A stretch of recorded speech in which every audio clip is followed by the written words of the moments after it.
Hello. Sorry I'm late. I turned out I had to register again. Sorry about Hello, that. hello. Hello. Let's see. Now it was just you were just one. It was just 1 minute. It's just 12:01. Okay, good. Yeah. So welcome, Suzette. We are so happy and we are honored to have you join us. My This pleasure. is the Ottawa Black Book Club. There's just a few of us here. We're usually sometimes we're more, sometimes we're less, but we are so happy to have you here today. So my name is Louisa Ivaze. I'm the founder of this amazing book club. I started this book club as a way of just getting book lovers together to shape the Black narrative, one book at a time. Our club is focused on books by people of African and Black descent only. Yes. So, and this is our last meeting for the year and also our fourth anniversary. It's been 4 years. So it's an honor to have a Canadian author, join us to wrap up, for our last meeting of the year. So everybody, you've read about Suzette Mayr. Everybody has heard of you. So yes. So please, welcome and welcome again. Thank So, you. yeah. So we were gossiping about your book before you joined us. Mm-hmm. To admit that shamelessly. It wasn't the easiest read for me because the style is different.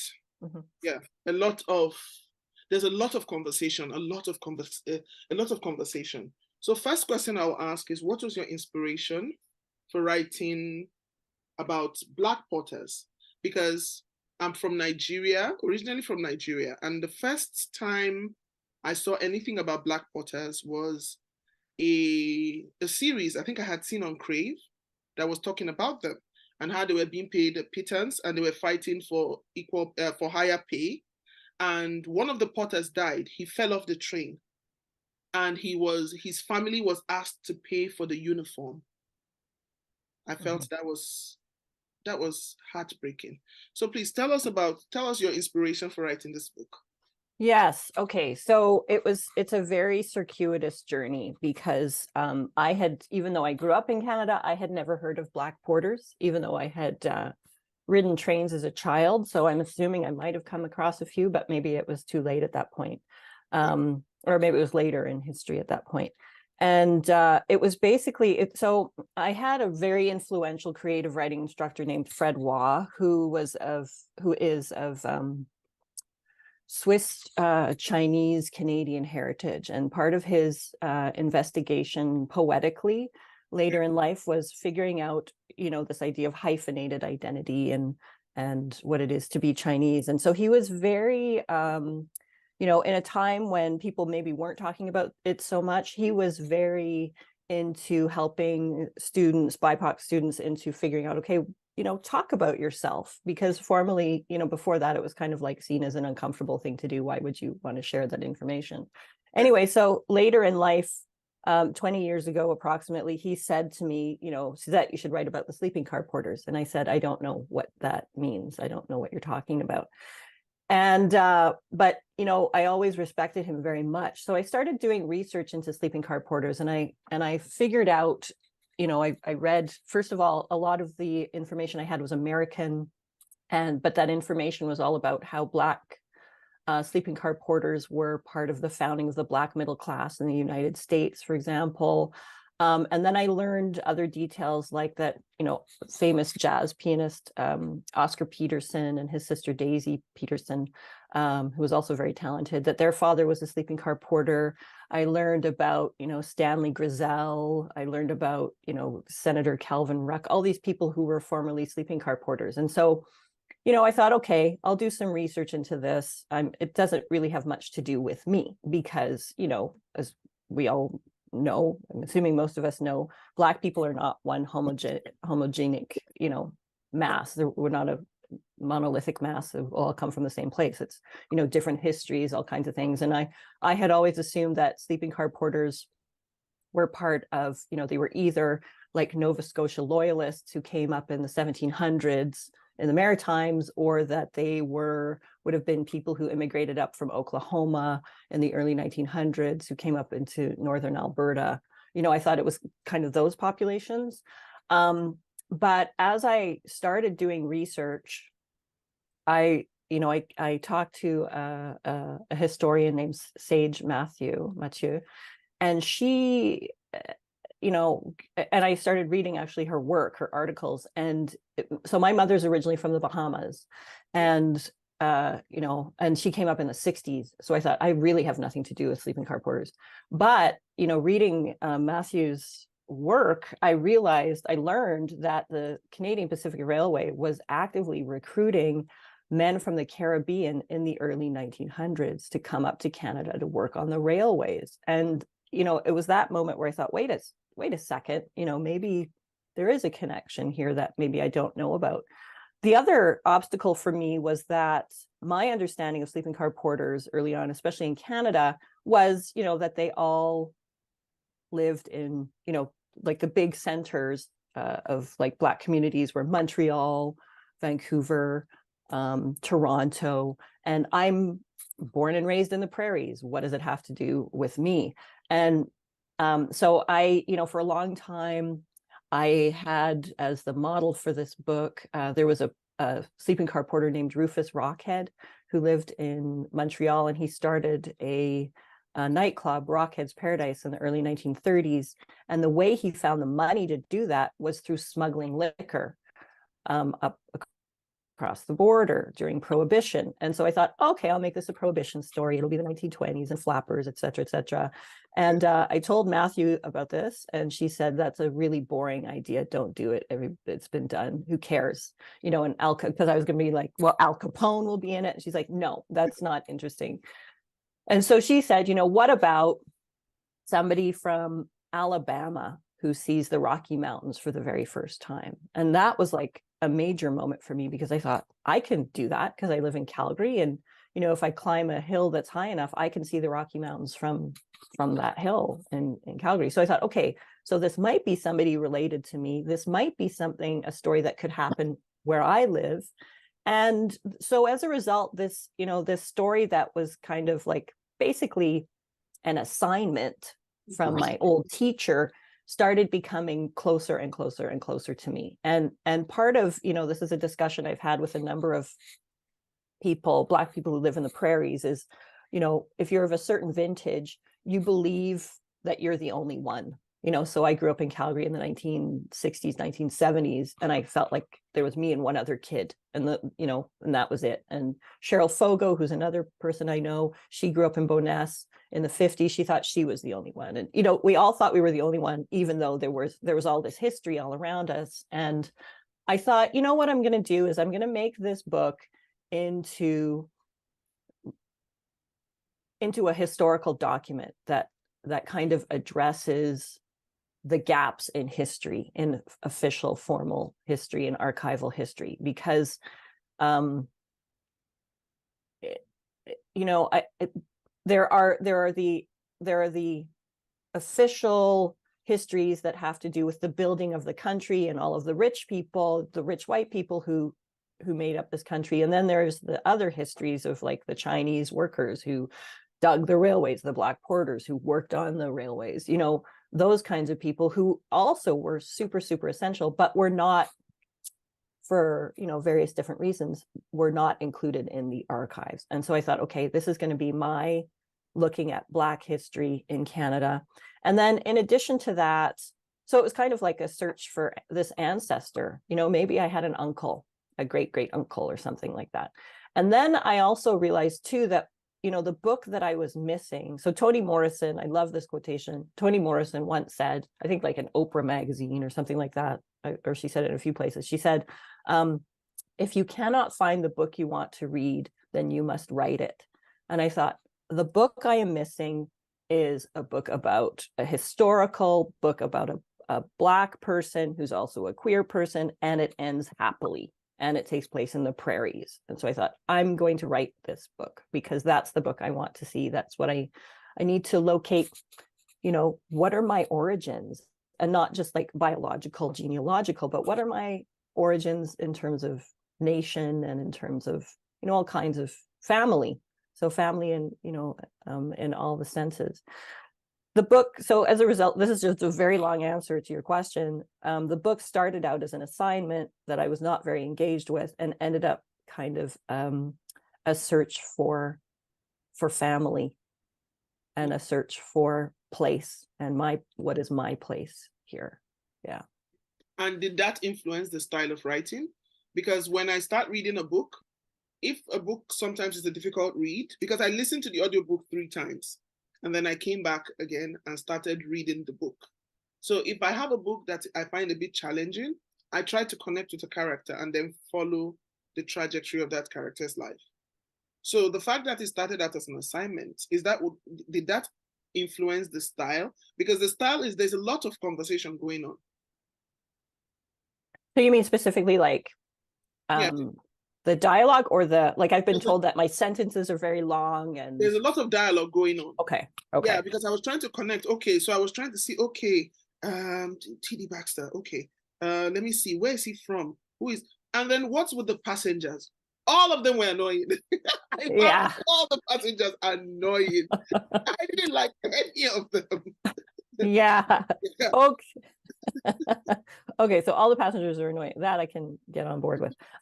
Okay, so all right, so my style in general, and this kind of continues across all of my books. So this is my 6th book. I started out, like I said, Fred Waugh was hugely influential. I started out actually as a poet. And that was my home base for many, many years. And as a result of that, I'm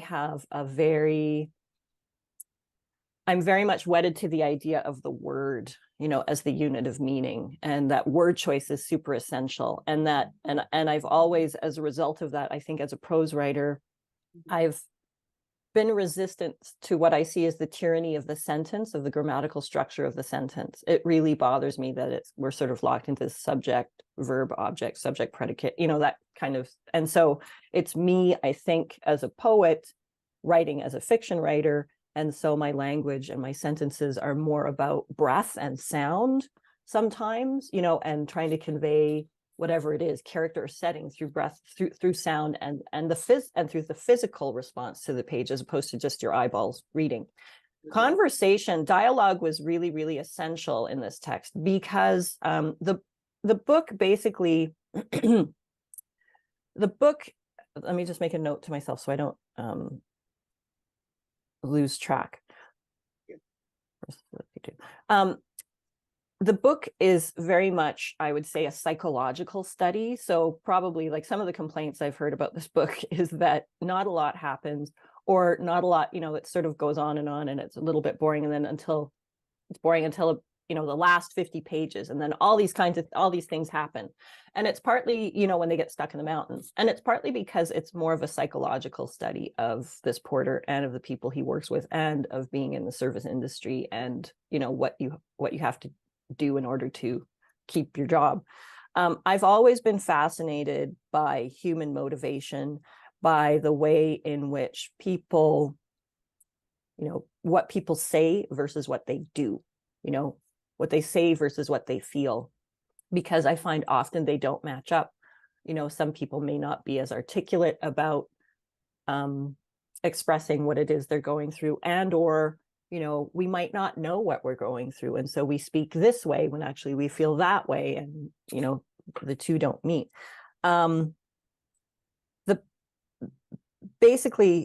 So part of my challenge was that I knew this book was going to have a lot of characters, because it's on a train and there are a lot of passengers and whatever, and I needed a way to be able to, for the reader, signpost each of these characters, so that the reader would remember, okay, this is the pulp guy, this is the little kid, this is the grumpy old grandma. And part of that was through dialogue. So having them speak, having these conversations, and the conversations sometimes they don't necessarily match what's going on, because these are people who are in this, first of all, they're in a luxurious situation. So they're, in that kind of frame of mind. And then when they end up in the woods, stuck in the mountains, then it's a pressure cooker situation. And so they're going to express themselves in a different way as well. So I don't know if that really answers your question. I've never thought about that, but I think you're bringing up a really good a really interesting observation, which is that like I love dialogue. I love the way in which you can show so much about a character through what they say versus just telling about that character. Like that's kind of the moment of dialogue is like the moment of truth where it's the unfiltered character as opposed to a character who's filtered by narration, which is what happens during exposition or summary, right? So it's like show, don't tell. Basically, it's basically show, don't tell. Don't tell. Show, don't tell. Yeah, Okay. you're right. Lydie, I see your hand up. Please go ahead. So I don't monopolize the conversation. Lydie, please go ahead and ask your question. Sorry, I have a meeting, interview, whatever, right after. So I wanted to get this out of the way. Good morning, Miss. It's very nice to meet you. And thank you for your historical book and telling us the things that people want to be buried and not discovered, the atrocities.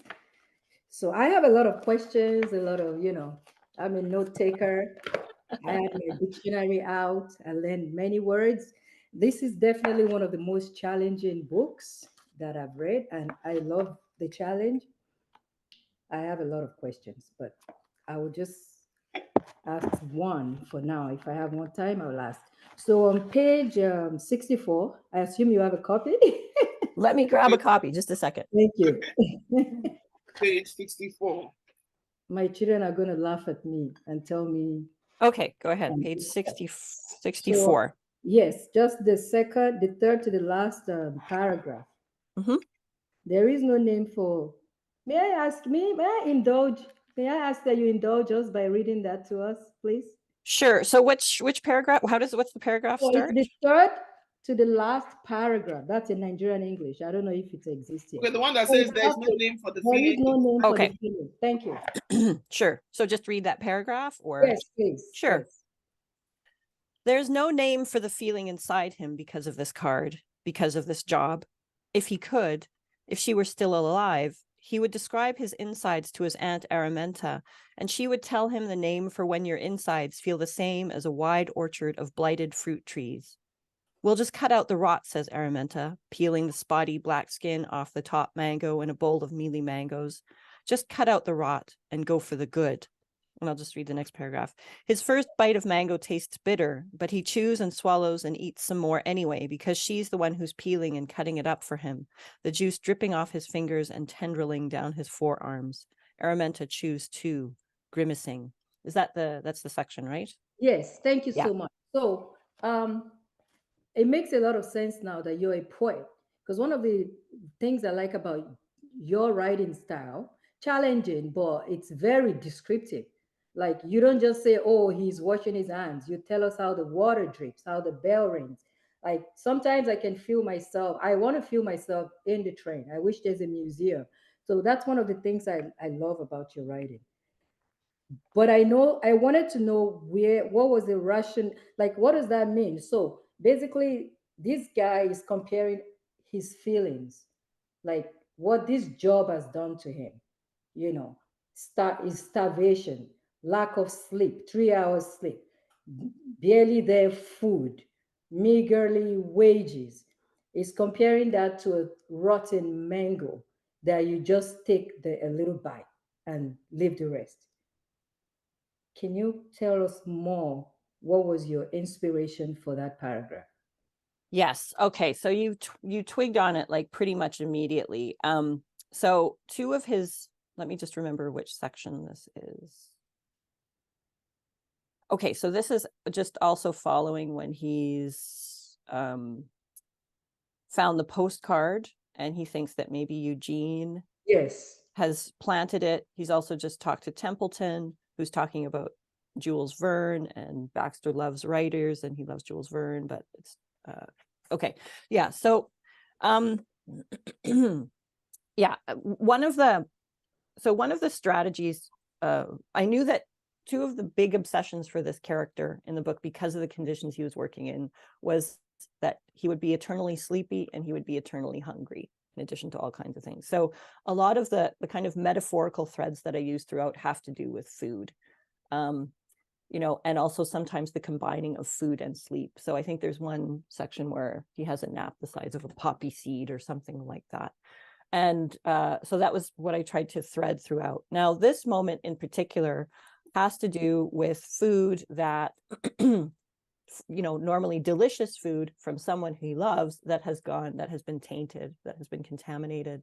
And I think that it can be read in a couple of ways. It can be read, first literally, which is that, he had this experience with Aunt Araminta, and it just shows like her trying to tell him to always find the good in everything or make the best out of everything. I think it also has to do with his fixation on food. It has to do with the fact that mangoes, for me at least, are one of the most delicious fruits ever. And so there he is in this job that pays him a ton of money, relatively speaking, and is one of like the most coveted jobs within specific communities at the time, within the Black community. He also has just, seen that postcard, which is suddenly waking up all kinds of desires in him, but he cannot act on them, and it's also illegal. So it's this beautiful thing has also been tainted. And then also coming across Templeton, one of Baxter's big escapes is through literature. And so the whole idea of meeting a famous writer or whatever, or meeting a famous person, and somehow, like, even psychologically getting out of this really constrictive, constrained, unhappy space, this is a moment of potential happiness, but Templeton taints that as well by actually lying about it and turning it into a joke. So I think it's just a moment of, something like all kinds of potential beauty being tainted and twisted and distorted, basically. Thank you. Yeah. Thank you. Thank you for that question, Lydie. So I'm going to go from where he found this postcard. Postcard folded in half. He extracts it. His hands still damp from cleaning the toilet. The insides of his nose still puckered from revulsion. He unfolds the postcard. His thumb grips it. 2 naked men, 1 Negro, 1 white. So this was the 1920s. So there's racism, and then there is homophobia. So it's interesting how in the society we live, things exist and people would rather not talk about it. People would rather bury and act like it doesn't exist. Because when I got to this part, I went, oh, so if at that time this was not supposed to exist, this was illegal, who designed this poster? And what was it doing there? The person who hid it there, did the person go in there to get his freak on in the toilet, in the privacy of the toilet? And it's not only just 2 men, it's 1 Negro and 1 white. I don't know if at that time interracial relationships had been legalized. And this is not just interracial, this is not just a Black man and a white woman, or a white woman and a Black man. This is 2 men. So talk to us about that. So about yes, at that time, yes. Talk to us about that. Okay, that's huge to unpack. All right, so I love that I'm in my office. Just give me a second. Okay, sure.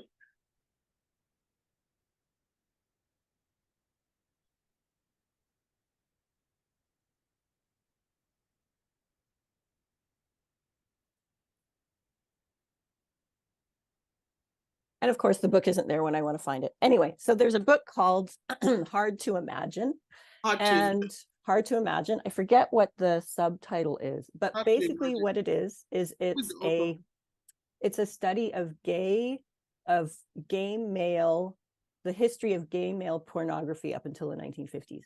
Ooh. And so part of it is it looks at, the images that circulated.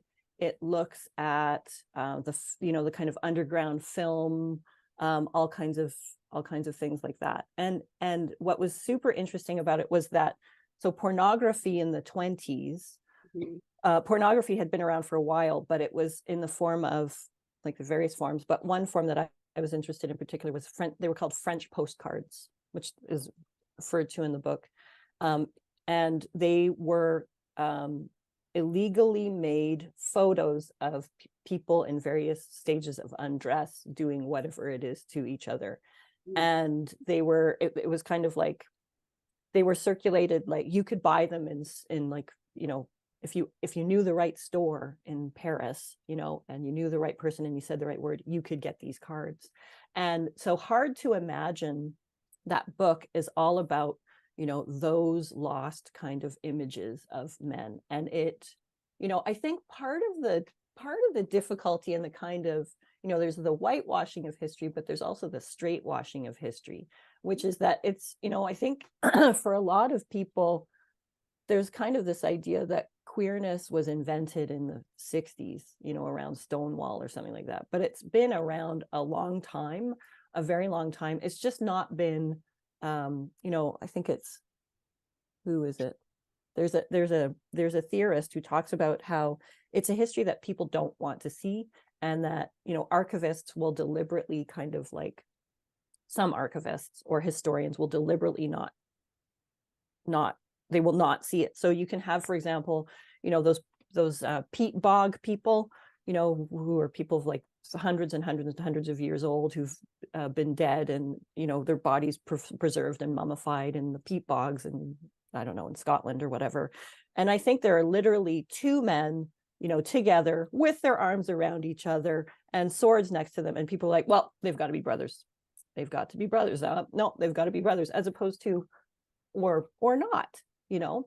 And I think it's because there's this understanding that only now have we named it and accepted it. But like, you know, even talking to members of my own family, there's the aunt who had her friend, you know, that was just her friend, and who knows what's going on there. But, you know, maybe, like, if you think about it, probably they were lovers, for example. So this postcard is me kind of plucking from, I never saw this image in particular, but I did see, you know, images of Black men, images of white men, people naked, all kinds of things. And this is me kind of creating, okay, here's a potential postcard that could have existed, that was probably destroyed, because that's what happened with a lot of pornography or erotic, you know, photograph collections, where, you know, if you're a gay man and you're closeted, you're going to make sure you have a friend or a relative who, okay, the second I'm dead, there's a box in this closet, take it and burn it, because it's got all my letters, it's got all my photos, et cetera, et cetera. So this is me once again trying to, you know, do that, what Saidiya Hartman calls critical fabulation, which is when you have histories that are irretrievably lost. As a fiction writer, you know, you do your due diligence as a historian and you find everything you can, but there will always be gaps. And so as a fiction writer, you make it up using those rules. You connect the dots. And it's not that it's incorrect. Yeah. It is correct. It's just there are no receipts for that. You know what I mean? So for example, and then, you know, this is a question I've been asked a few times, which is, so who hid the postcard? So who is this? It's not Eugene. I mean, I kind of want to leave that up to the reader to figure that out. I think you're absolutely right that it was somebody who went in the bathroom to get his freak on. And my personal feeling is that it could have been, there's a couple there who, you know, just make a brief cameo. It's a man and a woman, and I think they're arguing about hotels or whatever, and it's that man, and he gets off at the train at the next station. So yeah. Okay, it's like I'm just reading a comment here from Lady where she said it's like when they say homosexuality is un-African. It takes me back to years ago. I was at a conference, and this a sexuality conference. The guy worked in reproductive health, and this woman was saying that, oh, she was going to give a talk about homosexuality and that it's un-African. The white people brought it to us. And I said to her, but that's the biggest lie. Yes, I said, if you look through texts, and even text is even going too far. Look at the drawings. It's simple. Go and look at the drawings, the drawings in Egypt, the drawings in India. When they talk about the Kama Sutra, imagine how old that is. Go and look at the drawings and look at those things there. It was not written in text, but it was represented in art. Yeah. So you can comfortably choose to tell yourself, oh, and you know how they say in some cultures, what doesn't exist, like in sociology, they say, what doesn't exist in a culture has no word. Yeah. But we have words for these things. So if it didn't exist, how come we have words for what, like you people say, they won't choose to believe, never existed or doesn't exist? Yeah. It has a different name. Like, you know, Baxter would never call himself a homosexual. Like the language wasn't there, but there are activities that, you know, we understand now that's the name we give it now. But like even, you know, my partner was working way out in the, you know, in the Alberta boonies, like in a small Alberta town. And so these were some pretty conservative people who live there, but even they were like, well, of course there are bulls who fall in love with other bulls, and you know, that kind of. So I think it's a completely natural occurrence that happens in humans as well. Like why wouldn't it? You have penguins, and it's, you know, all through history there are examples of this. It's just there's like there have been active efforts to just pretend it's not there. It's not there. Okay. Yeah. And Laide, do you have your hand up? I was just going to add that Africans like to say homosexuality is un-African. And Yeah, you said it. Yeah. I just want them to go back in history and check it. They say white people brought it, but no, it's the other way around. White people brought the Bible to us and try to erase our history. And even with women we're used to saying men have lovers or multiple partners. Historically, African women have always had lovers. Check your history. But the white man, in order to subdue us and disempower women, they brought the Bible to us and said, oh, it's same sex. Anything other than that is illegal. And by the way, it's one man, one wife. It's all just to control us. So I just wanted to add to that. Okay, thank you. Does anybody else have any questions? Miss Hemelin. Well, not in terms of the book. I'm listening to everything. Oh yes, I will have a question to the end with Esme, the grandmother. I didn't remember why she threatened Baxter.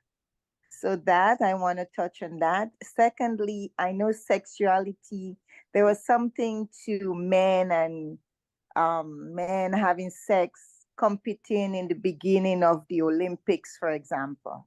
So there was some high sexuality there. So in terms of what you guys are saying, even in terms of what it is today. They fought ancient Greece? Do you mean like ancient Greece? Yeah. They fought naked and they had their bodies oiled. Yes, yes. Naked. And I'm like, thank you. Really? Okay. It doesn't get more. I mean, come on, all oiled and naked. Okay. Okay. So please, Suzette, go ahead. Hemelin is asking about Esme. Okay, so you're asking specifically about the grandmother and why she threatens Baxter. Is that at near the end when so Esme has stolen the postcard and taken it to the grandmother? Yes, exactly. Yeah. So that's the grandmother. Like I think part of the issue with the grandmother is that, you know, she, you know, if I want to read her in a generous way. So she's somebody who's grieving terribly because her daughter has died. And she's charged with having this grandchild and shepherding this grandchild across the country. She might be a grandmother who's just not into grandchildren. You know, there are some, like my grandmother or like my mother, for example. She's just, you know, she likes them, but she doesn't want to do that again. You know what I mean?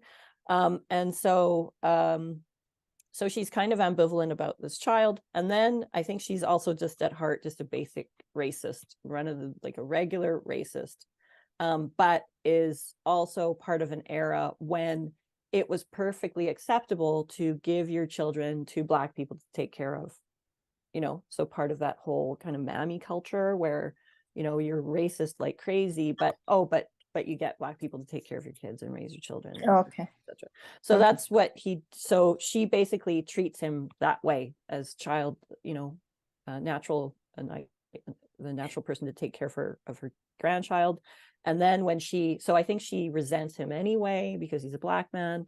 And then when she finds this postcard, it's like, okay, this just confirms everything that's wrong with him. In addition to which, he's able to connect with Esme through that book, the Story of Jupiter, right? Which is a book that she just doesn't want to have anything to do with. I mean, when you think of the time and the whole idea of scientific fiction, it's a pretty fringe area of reading.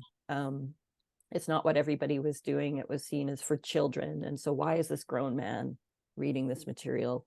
And it's connecting with this granddaughter whom she cannot connect with. And then this whole postcard, this French postcard. So everything about him is wrong for her. Yeah. But was he suspicious of her from the moment she came on? He did feel somebody was going to report him or something. I think it was her. Yeah. For him, in an alternate, like earlier version of this book, there was a whole kind of storyline about a spotter. And spotters were basically undercover spies who would try to catch out porters and report them. And so I think he's going to be suspicious of everyone, but this grandmother in particular, this older woman in particular, I think she strikes him as particularly hostile. Like, she's just not very friendly. And unlike other passengers who, aren't friendly either. But this one, she seems, verging on hostile towards him. So I think that's probably why he suspects that she'll be the one who rats him out at some point. Thank you. Appreciate it. Thank you, Hemilyn. And then the encounters, I'm still, I had brought up those encounters earlier. They were in the bushes and so short. Mm-hmm. And so I was curious because I tried to follow, because of the number of characters, I was trying to follow Baxter to say, okay, so did he have a boyfriend per se, or it was just the sporadic encounters he kept having with different gay men? Mm-hmm.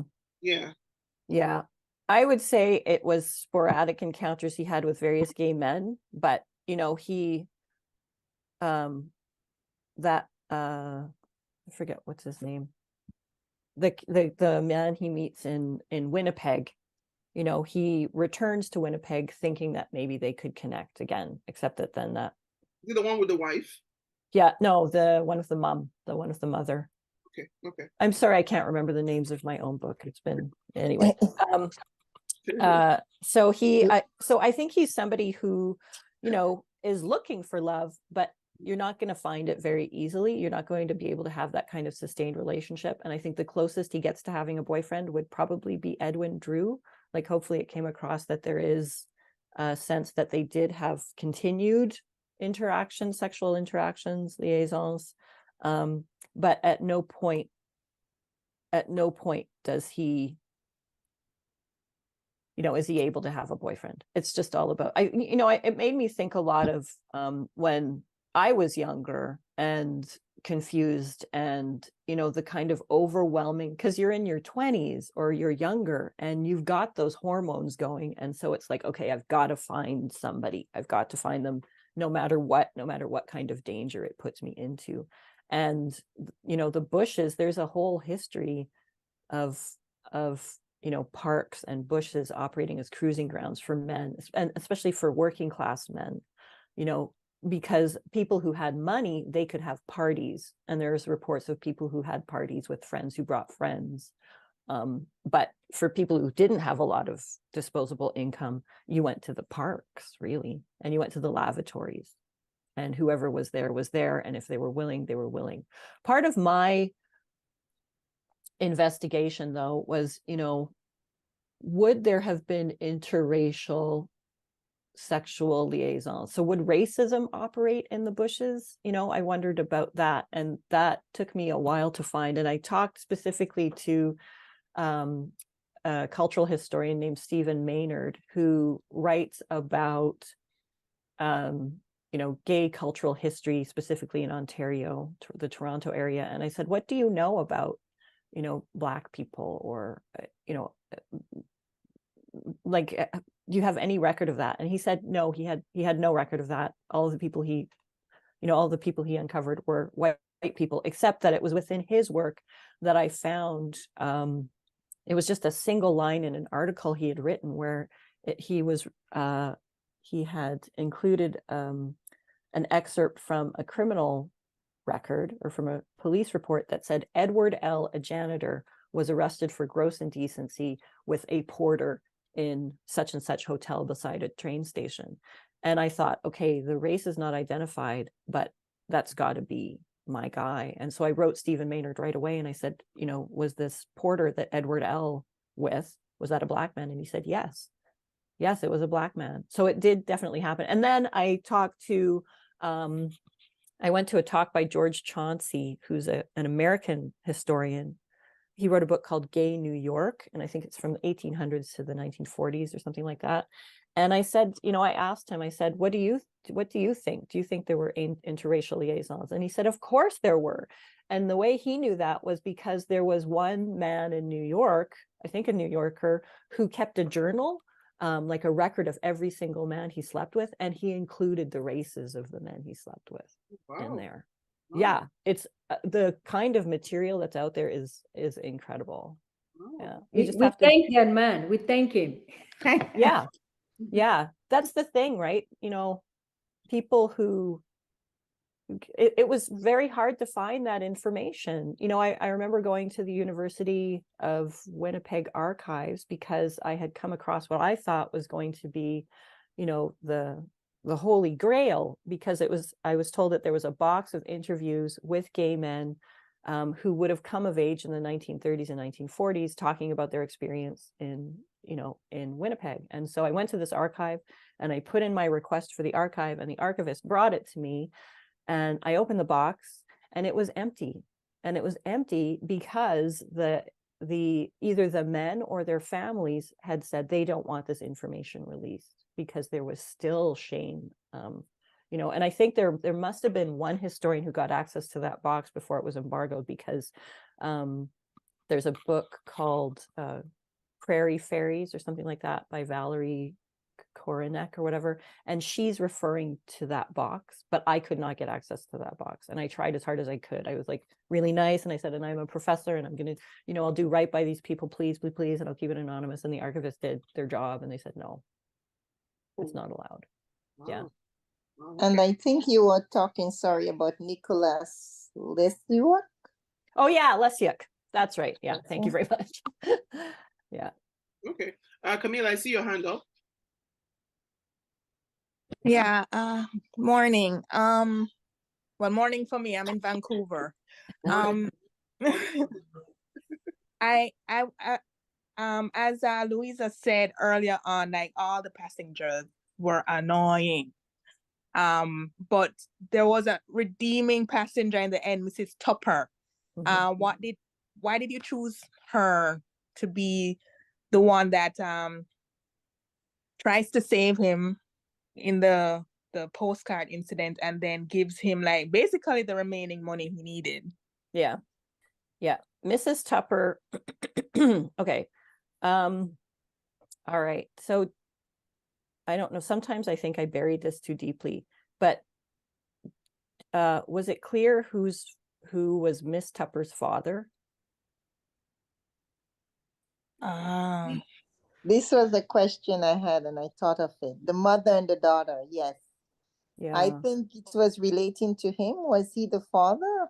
No, but Miss Tupper is mixed race, and she's passing, and it's kind of subtle, but she's passing. She doesn't know what her origins are. She doesn't know who her father is.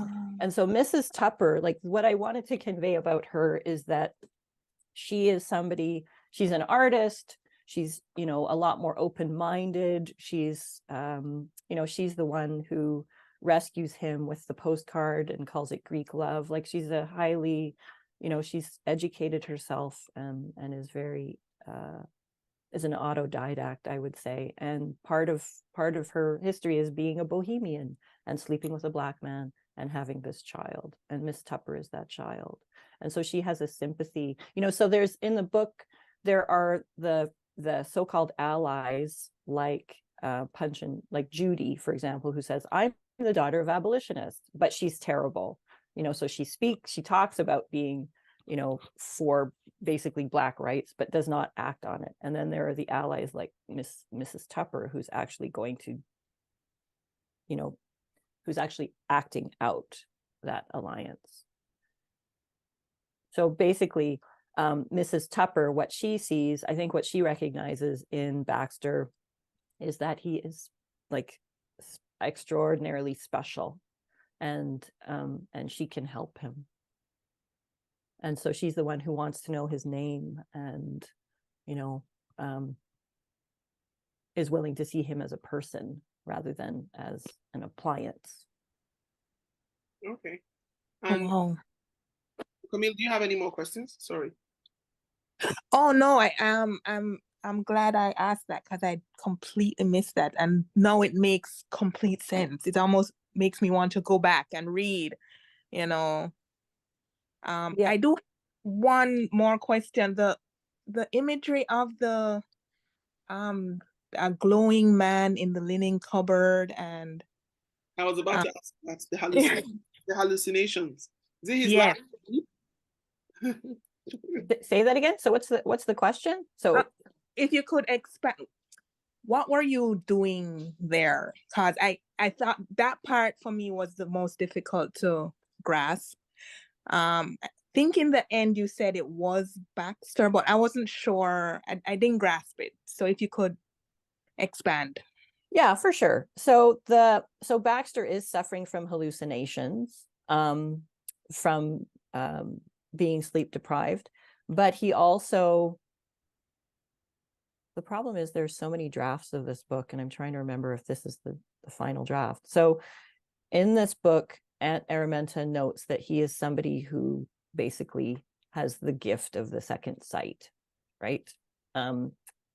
And so he does have that specific kind of power, and that, but not in an overt way. And it also could be like, do we actually believe him because he's so sleep deprived? Maybe he's misremembering. And then we have, the seance woman, the spiritualist, who comes on and who also kind of registers the presence of that glowing man by stepping over him as opposed to through him.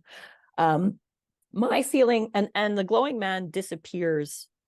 The glowing man disappears, and I believe it's towards the end of the book when there has been a moment of revelation for Baxter. And so my feeling throughout all of this was that the glowing man is Baxter, basically. It's a projection of him in his agony. And, and when he becomes more comfortable, that's when the glowing man disappears. And it's also, those shoes. The first instance of the glowing man is in this glowing shoe, the shoe that's, glowing like an ember, so it's burning hot. And shoes have tremendous significance for him because they're, there's sort of the symbol of the humiliation of this job, where he has to do this work, and it also keeps him from sleep. And, and so in a way, they're dangerous. That's why they're glowing. They could burn him. They are burning him. Does that answer your question? Camille? Yes, thank you so much. Thank you. So I was also going to ask, it's sad that, and it's interesting that a lot of the people who took these jobs back in the day were quite educated, mm-hmm. when compared to their white counterparts. But what was it about dentistry that was so appealing for Baxter? And did he, because I wasn't sure, I couldn't figure out in the end if he actually was able to save up enough money or get enough money to go to dentistry school. Yeah. Success with teeth. So. Yeah. Okay. Okay. So so part of my challenge in writing the book was I wanted to write about a sleeping car porter, but I also wanted to be able to give him a really vibrant internal life psychologically. And he needed an escape, some sort of sense of an escape hatch or eject button to get out of here. And so dentistry is his goal. So if he can become a dentist, he can make enough money to get out of this job and not have to work at this job. It also, so just from what I had read about all of these sleeping car porters, they relied so heavily on tips. And part of getting a good tip was being able to anticipate a passenger's needs before the passenger even knew what they wanted. And as a result, passengers become texts that get read. So the porters are reading the passengers through their clothes, through what they ask for. There's kind of like this old trope of the porters being able to tell things about passengers through the condition of the soles of their shoes. So if it's worn and there are holes, maybe this person is not as rich as they think, as they're pretending to be, or maybe they're super frugal or whatever. And so, so he's able to read people from the outside as text. But I thought, if he could also read them from the inside by looking into their mouths, because you can tell so much about somebody, about their teeth. You can tell, nutrition. You can tell, people who grind their teeth have a particular kind of, there's like a line because they've been grinding so much, there's a line. You can tell, from the quality of someone's breath, what their digestion is like, if they're sick or not, for example. And I thought, this is a great way to be able to read passengers. And one of the clincher for me when I was writing the book, and kind of, refining and polishing this idea of dentistry, was that I gave a draft of this book to Cheryl Fogo, who's a historian in Alberta here. And she, specializes in Black history in the prairies. She's a filmmaker. She's done all these kinds of things. And, I gave her an early draft and she said, oh, this dentistry stuff is interesting, but it doesn't really go anywhere. And then she said to me, did you know I was a dental assistant once upon a time? And I was like, really? Okay, tell me about it. And I asked her, I said, what's your favorite mouth? And she said her favorite mouth was a mouth where, when the person bit down, and I'm apologizing to any dentists in the crowd here because I don't know the language. When the person bit down, there was a perfect hole here, and it was from sucking their thumb for too long. And that was riveting to me as an idea, because I thought, wait a second, visually that's super interesting, but also, what was going on psychologically, emotionally, biologically, physiologically, that this person felt they had to suck their thumb for that long.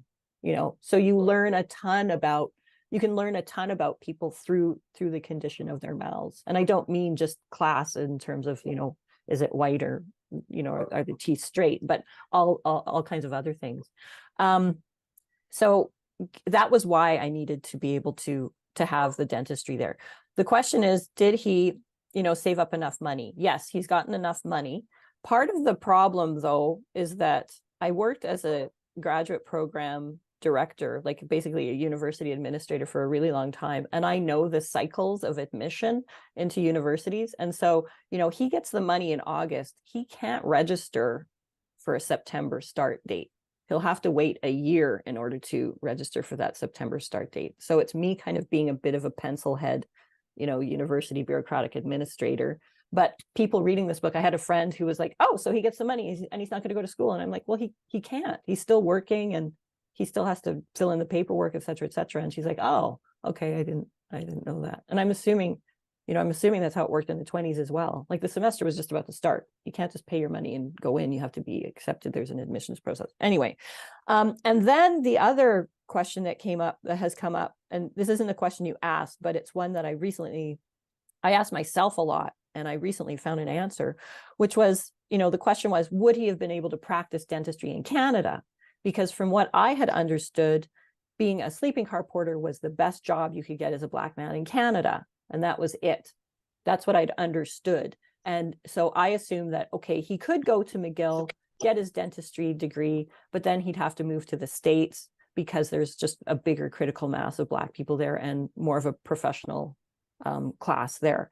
But I was recently, just this past summer, I was in Denman Island in BC, and somebody told me about there was a dentist, a Black man who was a dentist who was he was kind of a mobile dentist. He would travel around fixing people's teeth in 1906 in Barkerville.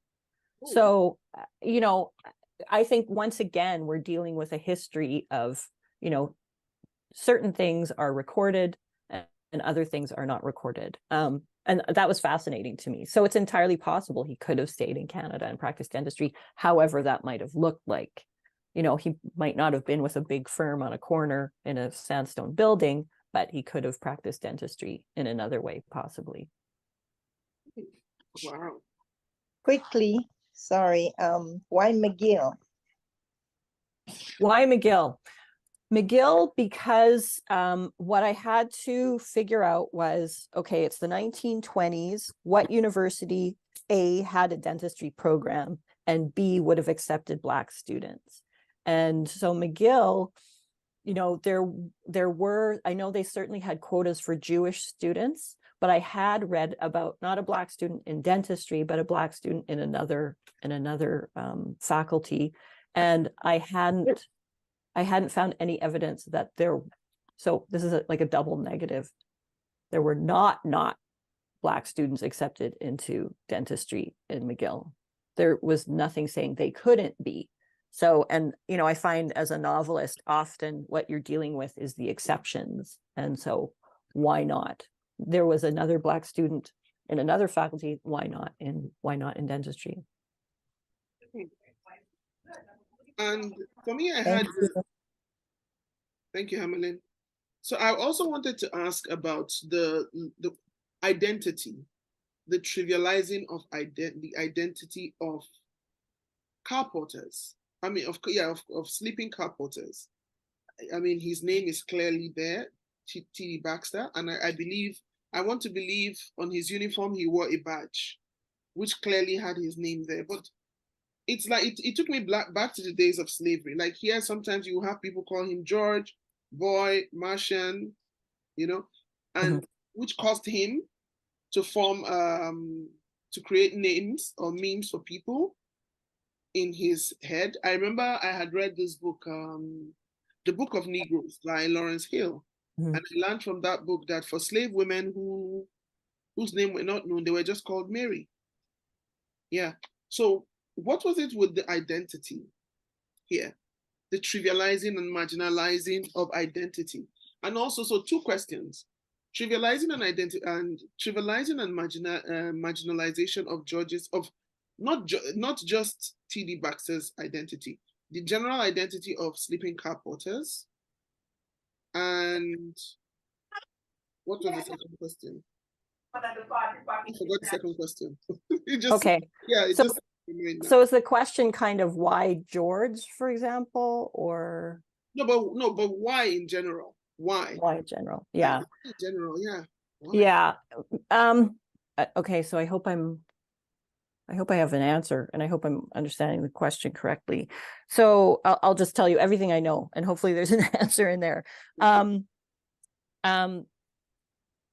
I think it was around the mid 1850s, and forgive me if you already know this history.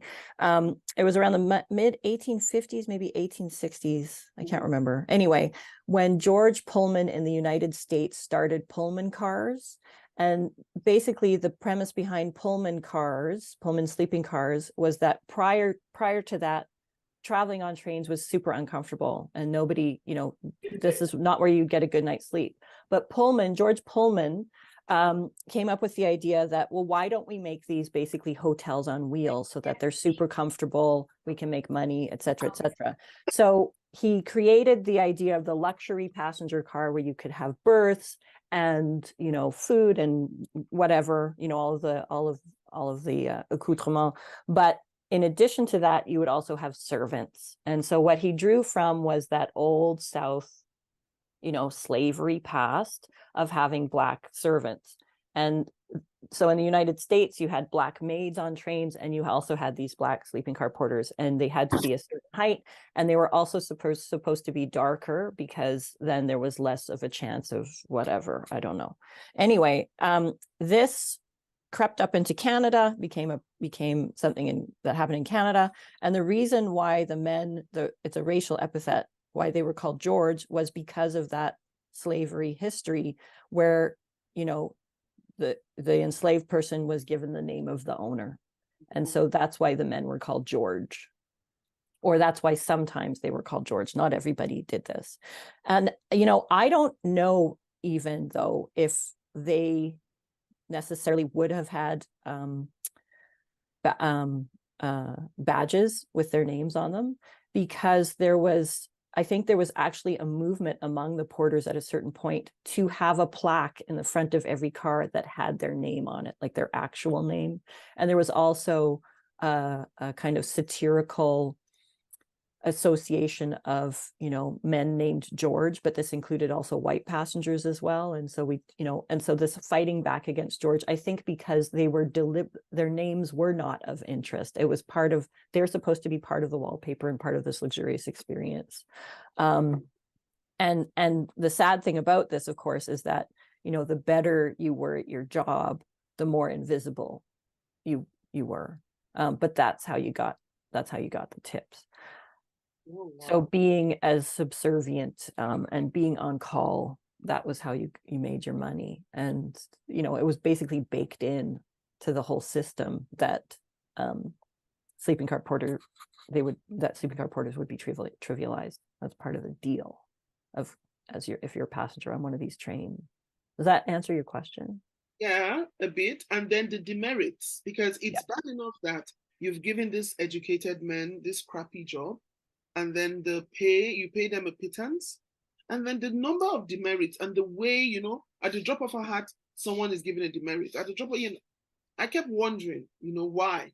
Was this further to break the black man?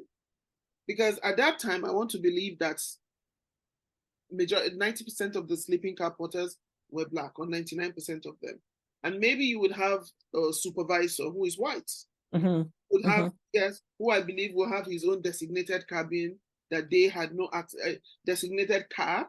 They had not the whole car, but at least a cabin in the car where they had no access to. Sleeping conditions poor, feeding conditions rubbish, and then with the demerits. So it's like pouring salt on an injury. Yeah, it was a losing game. It was a losing game because you could get demerits for pretty much anything. There was no kind of regulation about, you know, employee rights. I think, you know, probably the dream of a lot of porters was to work at a job long enough that you could get a pension, but probably a lot of people didn't make it long enough to be able to collect that pension. I think it was about saving money. I think it was racism, and yeah, it was just it was bad. And it was very interesting going to the Pullman archives in Chicago and reading the records of the union organizers, who many of them, it was super interesting because you know, there were kind of the logs kept by the conductors and the spotters, etc., you know, saying Lancaster has received 5 demerits for stepping on upholstery. And then, you know, and so they would set them up over and over again for like just minimal things. And then I'd find in a different document that Lancaster was one of the union organizers, and he was like recording every single time they, you know, were docking him for stupid things. And that became part of their argument in, look, we deserve better conditions than this. So few of them were able to last out in a job long enough to collect pensions, and then they'd have to hop to. So I talked to one porter, actually, he was a porter in the 50s. He had it as a summer job, and he said that, you know, at that point the union was in place, and he said that if he had been like not a summer student, he probably wouldn't have been fired for it. But he, you know, he was with a passenger who was hungover, whose hands were shaking. And when he went to give the passenger, when the porter went to give the passenger the coffee, the passenger spilled coffee on himself and then blamed it on the porter. And then that porter got fired. And so he ended up going from that job to working on, I think I put this in the book, you know, just working on freight trains, loading and unloading peaches. Wow. For example. Yeah. So they would kind of, you know, there were different train companies. So you could go, you know, if you got fired from this one, you could go to that one, but you know, it's not great. And also it might have meant moving and, you know, all kinds of things. And maybe you wouldn't get that job. And so you might end up working in a shoe shine stand on a corner or something like that. And And I'm curious just to know what happens to Baxter after the end of the book. After the end of the book, what happens to him? Yes, what happens to him after the So end? the book I haven't read yet, or the book I haven't written yet. Okay, so my mother wanted to know the same thing, and I said, Mom, I don't know, I haven't read it. And so she's written the second book, and she's written the third book in the trilogy in her head. And this is what happens to Baxter, according to my mother. She says, she said, okay, so he goes to dentistry school, he becomes a dentist, he's able to find a boyfriend and come out, and then he becomes a parliamentarian. And then has a long profession as a parliamentarian, and then retires comfortably. There you go. So are you working? That would be that would be a beautiful book to read. Are you working on any? So are you working on that book now, or are you working on anything new? No, there's been just so much publicity for this book that I've just been doing a ton of traveling for about this past year. Okay. So I haven't had a chance to work on very much at all. I really enjoyed, though, I'd never written historical fiction before, and I have, boxes and boxes of material about the 1920s Canada that I kind of would like to revisit if I can. So I might, once I have time, once the semester's over and I have a bit of time to myself, I might just sit with those boxes and try to figure out if there's anybody else in there. So, but other than that, I don't really have much going on. I was trying to write a haunted house book at one point, and it just failed so miserably. And I thought, okay, I'm gonna. Oh, okay. So how did it feel to win the Giller Prize? It was absolutely shocking. It was beyond. It was not what I expected at all. I had because this was my 6th book, and I had kind of resigned myself to the fact that I was going to be one of those writers who just worked really hard, published some books, and then died. And then there you go. And then there's some dusty copies in someone's library. Oh wow! Anyway, Oh wow! Oh, yeah. Wow. So it's not that I hadn't gotten attention before, but it was like very Alberta based, if any. And my book Monoceros had been longlisted for a Giller Prize. Okay. So when this book was not longlisted for a Giller Prize, I thought, oh, that's nice. And that's an awful lot of emails of people congratulating me. And then, and part of the deal when you're longlisted is nowadays, which wasn't the case, with my other book, when you're longlisted, you're asked to sign a contract saying, okay, so if you're shortlisted, you agree to go on this 5 or 7 city book tour for these dates. And so I signed this contract thinking this is never going to happen to me, whatever. Anyway, and then I got shortlisted and I thought, oh my God, what am I going to do? And so then that became very busy. And I thought, this is fantastic. I love it. It's a tour I wouldn't have gotten, because my publisher's quite small, they can't afford tours. So I thought, this is fantastic, I get to do this tour, I'm just going to sit back and enjoy this, and then it will be done, and Ravi Haj will win, or Kim Fu will win, and that's fine. And I was sitting in the audience, and they had told all of us, to write an acceptance speech if you won, just because you don't want to forget. So I wrote this acceptance speech, stuck it in my pocket, and folded it too hard, not thinking I would ever need it. And then when they read my name out, it was like being struck by lightning, because I had not prepared for that, and I didn't know what it meant. And even now, I'm just figuring out what it meant, because, I had always understood it as this really big prize with a lot of money. And maybe you do, you sell a bunch of books and that's it. But I didn't realize how many people read the Giller Prize winner. I didn't realize that, probably 90% of book clubs that do fiction in Canada read the Giller Prize winner as one of the books. And so I continue to be astonished at the reach of this book and who is reading it. And, I never would have had this kind of readership otherwise. Honestly, when I was writing this book, I thought 10 people will read it, and I will be related to 5 of those people, because it's such a niche topic. It's about a history that nobody remembers. It's about a queer man. It's set in Canada. Who's going to want to read this book? And in addition to that, there had just been, CBC had that show, The Porter, that had just come out. And I remember my mother saying to me, oh my God, you have to get your book out now. You have to, because that CBC show is up. And so many people thought that this book was the novelization of that TV show, so I thought, okay, I'm done. But I was actually glad that the TV show came out, because I had worked so hard in this book, assuming that readers wouldn't know what porters were. And what the CBC show did was it kind of rolled out the carpet saying, okay, everybody, guess what? Porters existed. This is who they were. This is what they did. And so that kind of work was already done for me. So it's been a massive shock ever since. And I also, part of it, I've had to think very carefully about who I am as a writer, because, there is a lot of noise in terms of, and there's a lot of competition, like with Canada Reads, and there's only one book. And, because I hadn't won anything significant in the past, I had worked really hard to kind of put myself in the psychological space of, all that matters is the journey. All that matters is the joy in the writing. And I'd never, winning was not part of it. It's not a race. I was one of those kids who, if anybody put me in competition with anybody, I'd be like, I'm out, not interested. I'm not running this. I'm not doing it. I don't like it. So winning has been very weird, especially given that there's so many good books out there. And I think that everybody's a winner if they've published a book, honestly, because it's so hard. And all of us together make this, including the readers. That is what makes the literature.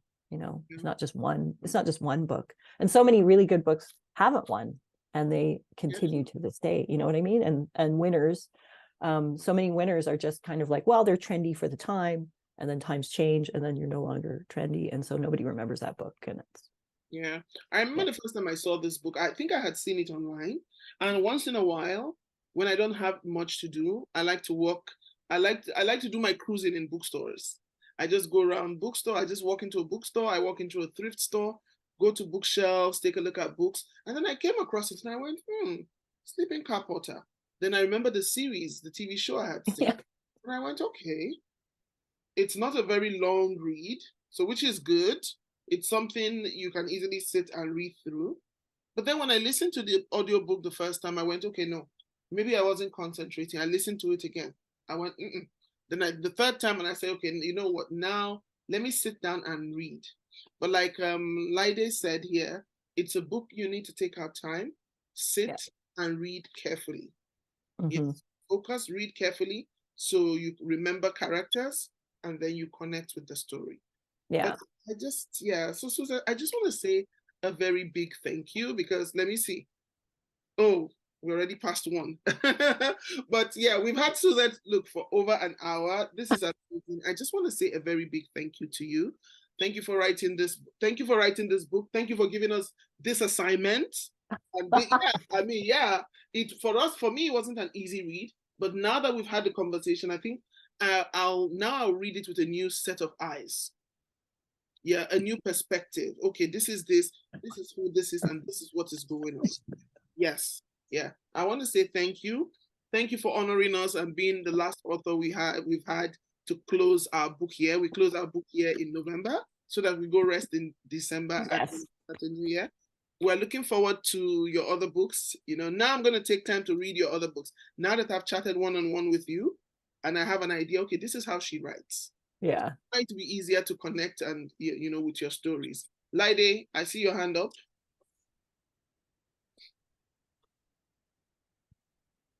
Oh, I think you're Sorry, muted. let me unmute. Oh, I was just going to say, Miss, watch out for my 300 words review.